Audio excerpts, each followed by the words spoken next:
Today we celebrate the memorial of Saint Aloysius Gonzaga. Aloysius lived in the 16th century, the 1500s.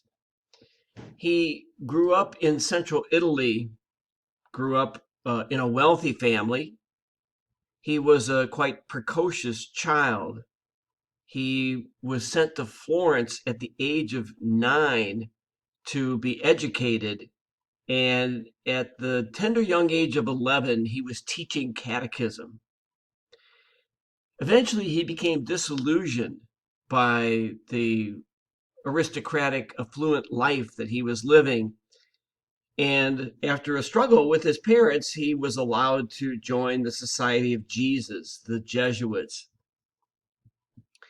In 1591, a plague uh, befell Italy, and Aloysius took it upon himself to take care of patients, even at the risk of his own health.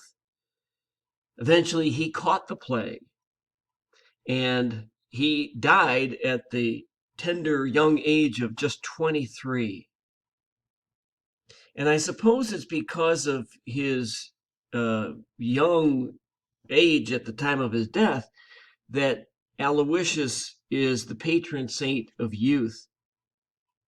But I think Aloysius gives us an example that is applicable for us at any age. And that example is that he was willing to open himself up to others in need, despite the risk to himself.